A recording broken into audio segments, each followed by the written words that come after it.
ஒரு school parents meeting நடக்குதாங்க. அப்போ வந்து ஒரு பையன் வந்து எல்லாரும் பேரண்ட்டை கூட்டிகிட்டு வந்திருக்காங்க. அந்த பையன் மட்டும் கூட்டிகிட்டு வரல. அந்த பையன் வந்து உட்காந்துருக்கான். அப்போ ஆசிரியர் கேட்குறார், எங்கே உங்கள் அப்பா அம்மா வரலையா அப்படின்னு. அந்த பையன் சொல்கிறான், சார் நான் ஆசிரமத்தில் தான் வளர்ந்தேன், அதனால் என்னால் வந்து யாரையும் கூட்டிகிட்டு வர முடியாது அப்படின்னு. அந்த ஆசிரியருக்கு ஒரே ஆச்சரியம், என்னடா சொல்கிற, நீ நிஜமாக ஆசிரமத்திலையா வளர்ந்த, நீ அப்படி ஆசிரமத்தில் வளர்ந்த நீ ஒரு அந்த மாதிரி ஒரு பையனாக நான் உன்னை பார்த்ததே இல்லையே, நீ ஒரு நாளில் கூட சோர்வடைஞ்சி ஒரு சோகமாக அந்த மாதிரியெல்லாம் நீ இருந்ததே இல்லையே, எப்பவும் சந்தோஷமாக இருந்திருக்கியே, உனக்கு உங்கள் அம்மா மேலே கோபம் வரலையா அப்படின்னு கேட்டாராம்.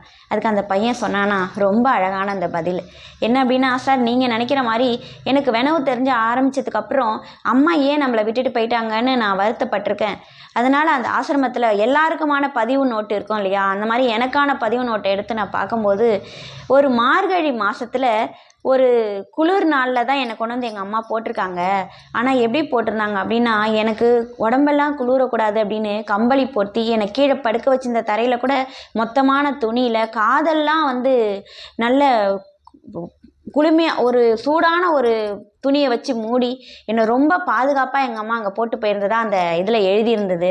இதை பார்க்கும்போது எனக்கு ரொம்ப சந்தோஷமாக இருந்தது. என்ன அப்படின்னா, எங்கள் அம்மா வந்து என்னை வேண்டான்னு நினைக்கல, சூழ்நிலை ஏதோ ஒரு சூழ்நிலை, தவிர்க்க முடியாத சூழ்நிலையில் தான் என்னை விட்டுட்டு போயிட்டாங்க, என்றைக்கா இருந்தாலும் என்னை தேடி வருவாங்க அப்படிங்கிறதுனால தான் நான் வந்து எங்கள் அம்மா மேலே பெரும் மதிப்பு வச்சுருக்கேன் அப்படின்னு சொன்னானா.